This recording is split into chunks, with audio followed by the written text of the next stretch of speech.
Makkah, sebuah tanah yang kering dan berbatu. Namun setiap butir pasirnya menyimpan kisah manusia. Di sanalah Ka'bah berdiri. Tapi di sekelilingnya ribuan berhala tegak, seakan menutupi cahaya tauhid yang diwariskan oleh Nabi Ibrahim. Di jalan-jalan kota Mekah, darah muda tertumpah demi gengsi sebuah kabilah. Di pasar, harta diperjualbelikan tanpa batas. Dan wanita, mereka hanya dianggap beban. Bahkan bayi perempuan dikubur hidup-hidup dengan tangan ayahnya sendiri. Namun di tengah kegelapan itu, Allah menumbuhkan sekuntum bunga yang harum. Ia mekar di ladang jahiliyah. Namun kelopaknya tetap bersih, tidak tersentuh lumpur kotor dunia. Namanya Sayyidah Khadijah binti Khuwailid.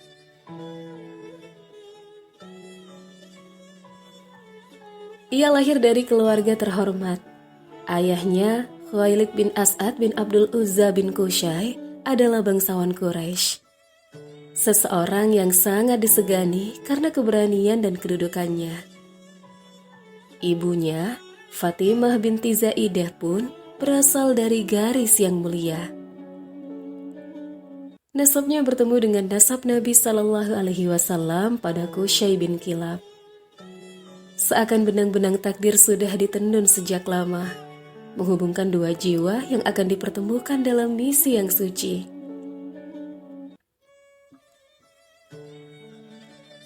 Sejak remaja, Sayyidah Khadijah berbeda.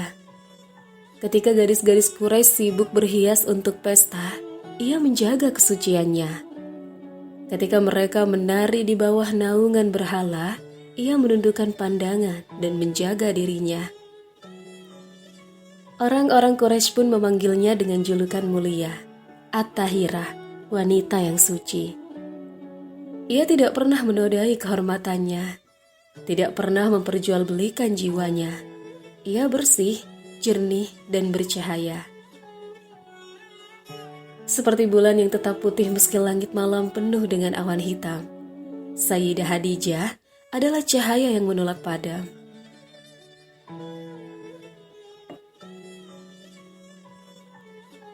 Sayyidah Khadijah tumbuh menjadi wanita dewasa, cantik, cerdas, dan penuh kewibawaan.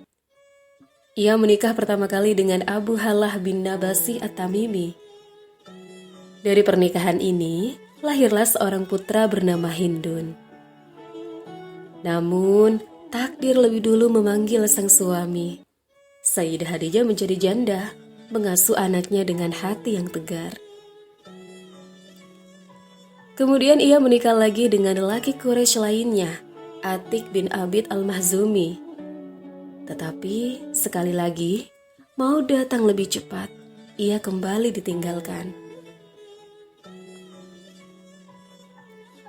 Di usia yang masih muda, ia telah merasakan pahitnya menjadi seorang janda. Namun, ia tidak pernah runtuh. Ia tetap berdiri lebih teguh.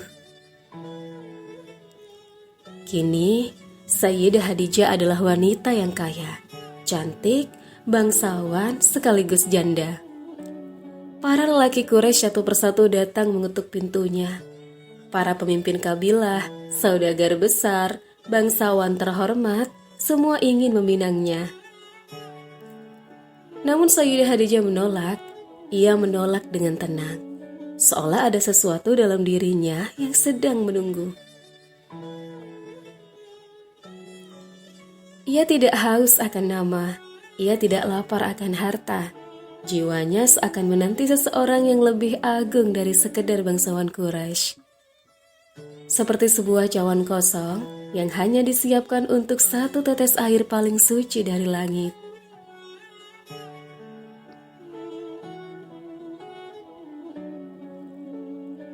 Sayyidah Khadijah adalah saudagar ulung, Kafilah dagangnya berangkat menuju Syam, Yaman, dan negeri-negeri jauh.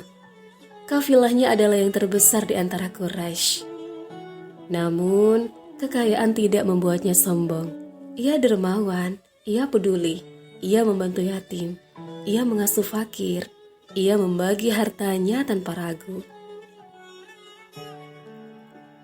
Hartanya ibarat sungai yang deras, tetapi hatinya tetap bening dan tawadu.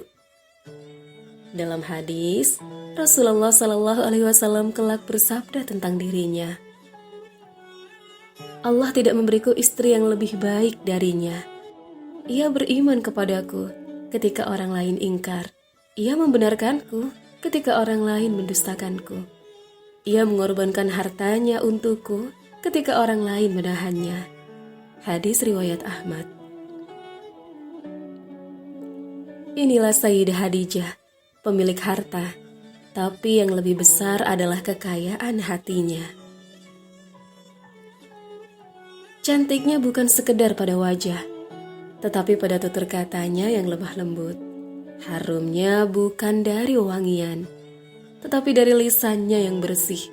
Mulianya bukan dari harta, tetapi dari kemurahan tangannya. Ia seperti mata air di padang pasir gersang. Siapapun yang mendekat akan merasa tenang. Tidak heran, Quraisy menaruh hormat padanya. Ia bukan hanya wanita yang kaya, tetapi juga wanita yang mulia. Hari-hari Sayyidah Khadijah berjalan antara rumah, pasar, dan kafilah dagang. Orang-orang melihatnya sebagai pedagang besar, tapi Allah melihatnya sebagai wanita pilihan.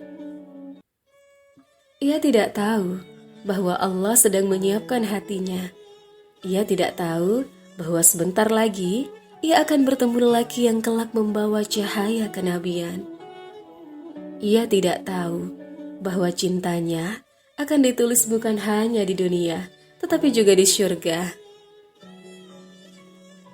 Malaikat di langit sudah tahu namanya. Takdir sudah menenun benang-benang kisahnya, dan bumi Makkah hanya sedang menunggu detik pertemuan itu. Demikianlah Sayyidah Khadijah sebelum Muhammad hadir, seorang janda yang tabah, seorang saudagar yang kaya, seorang wanita suci yang tetap terjaga. Ia menolak lamaran banyak lelaki, karena Allah telah menyiapkan baginya satu lelaki pilihan. Lelaki yang kelak bukan hanya menjadi suaminya, tetapi juga utusan terakhir bagi seluruh umat manusia. Sayyidah Khadijah tidak tahu bahwa rumahnya akan menjadi tempat turunnya wahyu pertama, bahwa hatinya akan menjadi pelipur lara bagi Rasulullah, bahwa dirinya akan dikenang sepanjang zaman sebagai wanita terbaik di syurga. Wahai muslimah, belajarlah dari Sayyidah Khadijah. Jadilah kuat tanpa kehilangan kelembutan. Jadilah kaya tanpa diperbudak oleh harta. Jadilah cantik tanpa terjerat dunia. Jadilah setia bukan hanya pada lelaki, tapi pada misi langit yang ia bawa. Ya Allah, anugerahkan kepada kami hati yang suci seperti Sayyidah Khadijah. Anugerahkan kepada kami jiwa yang sabar seperti Sayyidah Khadijah. Dan pertemukanlah kami dengannya di surga, di rumah yang telah Engkau janjikan, rumah tanpa pamrih, tanpa letih, tanpa tangis, dan tanpa luka.